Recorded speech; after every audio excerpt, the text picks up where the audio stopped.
WhiskyJason here, whiskey from the viewpoint of an American in Germany tasting rare and exotic whiskeys. Today I have a Linkwood from the single malts of Scotland, which belongs to the Elixir Distillers, which belongs to the Whiskey Exchange. Yay! Though the guy or the guys from the Whiskey Exchange inherited a liquor store from their parents, they turned it basically into an online platform, one of the very first, and then since then they haven't looked back. So they're building a distillery at the moment in Islay, and they have some great stuff out there, Port Esque and some other independent bottlers, all from them. So what do I have here? Linkwood, single cask, cask number 694. Whiskybase number 187769. And this is one of 230 bottles. And it's 62.5% ABV. Now, my problem is normally, and I don't know what happened here, normally if I see a bottle that's somewhat young and 11 years and over 60%, I just skip it. And for some reason, it was like, click, click, click, click. I saw Linkwood. It was like, click, click, click. I love Linkwood. I love a good, great Linkwood. And there's not often a lot of good and great Linkwoods out there. It depends on the casks. It depends on what they did to them. According to this nice little book, which I hold up about every other video, this is the 2019 version here. Linkwood actually was one of the first grain-to-glass distilleries. I'm sorry, just like almost all of the distilleries back then in the 1800s were glass to grain, because what did they do? The farmer had his field, and the farmer was the distillers. This all started in 1821 with the farmer Peter Brown, and then his son William basically takes over, and he turns it into a somewhat larger distillery in 1872, and it basically remains this way until they have to give up their independence. That was in, when was it? In 1925? That's not right, 1932. Exactly. So one of the Camerons dies and Scottish Malt Distilleries takes over in 1933. And they do major refurbishments in the 60s and so on, and it becomes Diageo. And I actually stood outside of the distillery one time, and it was really interesting to be there because I really, really like the spirit. According to Ralphie, the spirit is very delicate, and it all depends on the casks used. So were the casks used here good? Yes, they were. This is very, very nice. I like that. Now, I'm going to complain for a second. I'm going to rant and rave, because nowhere on the bottle does it say that it is non-chilled filtered and no color added. Shame on you. Come on, guys. This is a single barrel. You can put non-chill filtered and natural color on the label someplace. There's room here, all right? There's enough room to put here exclusively bottled for Kirsch import on this side and on this side. So hey, if I'm looking at that, you could have taken out the one box and just put non-chill filtered natural color, and I would have been a happy camper. Unfortunately, this bottle was bottled on the 25th of November 2020, right before Brexit. So it made it over to Germany basically 8 months later. It's not that far from UK to Germany usually. I think I could walk that I could swim it in 8 months, but who knows, couldn't swim. All right, so yeah, it took a little while to get over here. That's one of the problems. And it's in about 20 different online shops at the moment, and no one seems to buy it. This came out in July, and it's now end of September, beginning of October, and there's one person that voted on this. All right, so am I the only person willing to lay down 70 euros? I did a bottle share, so basically a 14th of that is mine. That is the problem. I think this is a 50 euro bottle. It's 11 years, it's cask strength, it's a single barrel, it's Linkwood, it's not that special. And I don't really think it's worth the 70 euros. But let's see what my mouth says. Let's see what the palate says. Let's see what taste buds say. Now on the nose, I get a little bit of a marshmallow moment, which I like. I get a little bit here of a floral moment. I get a tiny, tiny little bit of more like a vanilla ice cream moment. It I like all the information is here. I'm going to read this real quick. So we have bottled on the distilled, I'm sorry, on the 15th of June 2009. We have here cask 694, aged 11 years, bottled on the 25th of November 2020. Casktype Barrel. Quantity 230 bottles and status working. Barrel.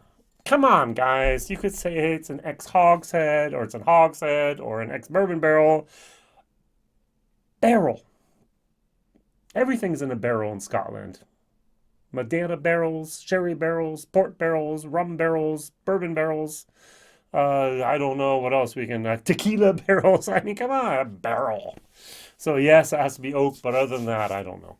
Look at the color here. It's fairly light. It's fairly yellow. It's okay, good.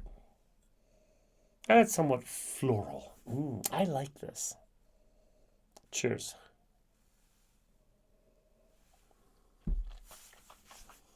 Mm, mm. And by the way, this is cask strength, 62.5%. Didn't burn my nose hair, so very well done there. This is nice. Now, it's creamy, it's sweet, it's a little bit of like a vanilla moment, and then you have that wood. For me, it's a little bit more of like a bitter almond moment. Someone else wrote down as like a walnut moment, walnut skin moment. Somewhat long finish, and that wood spice is there. If it weren't for that bitter wood spice moment at the end, I would give this a solid B, maybe even a B plus. Considering the fact that there is that wood, bitter almond, walnut skin moment there, it's still a B minus. All right. This is very, very, very good stuff. Now, I always like to compare it to something. What I have here is an 18-year-old Heller's Road from Australia, from Tasmania to be exact, and 2002 at 60.5%. Now, the only problem with the comparison is this bottle was over 200 euros. I did a bottle share with it. Not many people were willing to pay 200 euros for an 18-year-old whiskey from Tasmania in Europe, at least not in Germany. But this stuff is amazingly good. All right, so also bourbon cask matured, very, very oily, a lot of vanilla. Beautiful, beautiful nose. Nice. Now, the Linkwood Distillery spirit could be described, at least in my personal opinion, as very delicate. So delicate that it's, if you take, I've had Linkwood in a sherry first fill cask. Why? Why would you destroy the beautiful character of Linkwood with first fill sherry? Yeah, you could have put vodka in first fill sherry. It would have been almost the same. All right, so not identical, but almost. So this is something that needs to have a ex-bourbon, a hogshead, very, very light moments there. If you want to do a finish, a very brief finish might just give it a little bit of a moment. If I don't like Calvados, but if I were to do anything with Calvados, I would use a Linkwood. A rum with a Linkwood would make it even sweeter, maybe too sweet for some people. What was that? A very second fill port cask. There's so many things you can do with Linkwood. It's just this beautiful, beautiful, and it was an A-listed blending product, and still is basically. Dommental was an A-list, so these are the whiskeys that you can use as the lead malt in almost anything, and that's what Johnny Walker does a lot with a Diageo. This is one of the lead malts there. So it depends if they're running a 5-day or 7-day shift. If they have 3.6 or 5.8, I think, million liters a year, according to the book as well.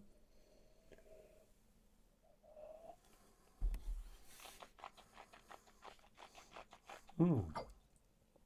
It is kind of amazing that the 62.5% just make it right. I would never have assumed that. Made an ass of you and me again. Very good. A little bit of water in here, taking it down to 55%, and that's where that bitterness kicks in a little bit more. Mhm,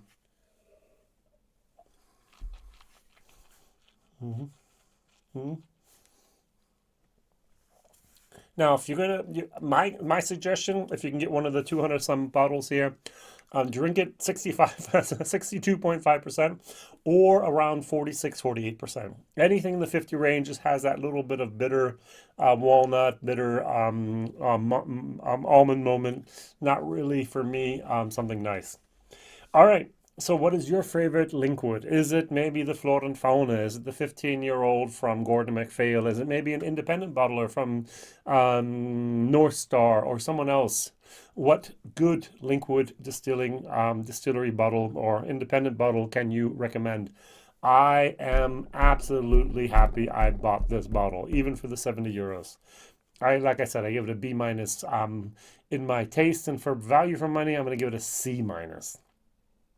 I would have preferred 40. I would have expected 50. But I'm almost willing to go out there and buy a new bottle for 70.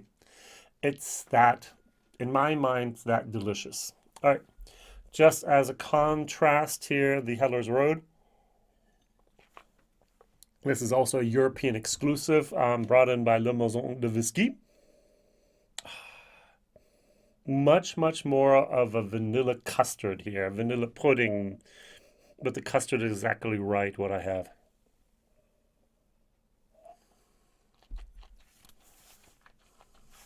Hmm. Amazingly enough, the 18-year-old 60.5 is sharper and hotter than the 11-year-old 62.5. This, add a little bit of water, it gets better. Don't add water, it's perfect.